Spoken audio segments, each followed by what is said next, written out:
Assalamualaikum warahmatullahi wabarakatuh. Nama saya Rina Septiani, NPM 211201397, mata kuliah Hukum Perikatan dengan dosen pengampu Ibu Siti Nurhasana, SHMH. Di sini saya akan menjelaskan materi tentang syarat sah perjanjian.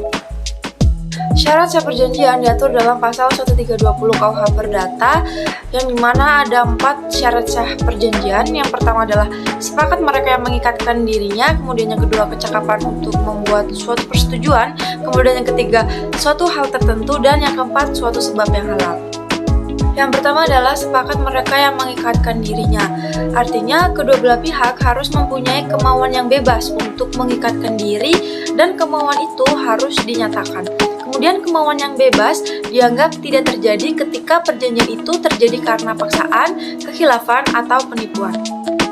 Kekhilafan dalam syarat sah perjanjian yang pertama yaitu diatur dalam pasal 1321 dan pasal 1322 KUH Perdata, yang dimana dibedakan menjadi dua, yaitu kekhilafan mengenai orangnya atau error in persona, kemudian dan kekhilafan mengenai hakikat barangnya atau error in substantia.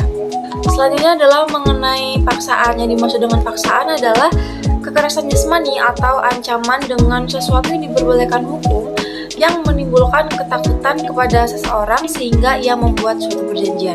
Kemudian terkait unsur penipuan dalam syarat sah perjanjian yang pertama itu penipuan itu harus mensyaratkan adanya tipu muslihat sesuai dengan pasal 1328 KUH Perdata. Kemudian penipuan juga tidak dipersangkakan tetapi harus dibuktikan. Syarat sah perjanjian yang kedua adalah kecakapan untuk membuat persetujuan, yang dimana kedua belah pihak harus cakap menurut hukum untuk bertindak sendiri, dan untuk yang tidak cakap untuk melakukan perbuatan hukum juga sudah ditetapkan dalam undang-undang. Syarat sah perjanjian yang ketiga adalah suatu hal tertentu, yang dimana yang diperjanjikan dalam suatu perjanjian haruslah suatu hal atau suatu barang yang cukup jelas atau tertentu. Kejelasan mengenai objek perjanjian ialah untuk memungkinkan pelaksanaan hak dan kewajiban. Syarat sah perjanjian yang keempat adalah suatu sebab atau kausa yang halal.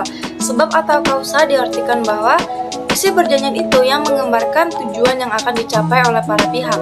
Jadi, isi dari perjanjian tersebut tidak boleh melanggar undang-undang, ketertiban umum, dan kesusilaan. Lalu kemudian adalah akibat hukum jika tidak terpenuhi syarat sah perjanjian. Syarat 1 dan syarat 2 disebut sebagai syarat subjektif. Jadi jika syarat ini tidak terpenuhi, maka perjanjian itu dapat dimintakan pembatalannya kepada hakim, dan pembatalannya ini dapat dimintakan dalam tengah waktu 5 tahun. Kemudian untuk syarat 3 dan syarat 4 disebut juga sebagai syarat objektif. Jika syarat ini tidak terpenuhi, maka perjanjian akan batal dan perjanjian dianggap tidak akan pernah ada. Demikian penjelasan materi dari saya akhiri. Wassalamualaikum warahmatullahi wabarakatuh.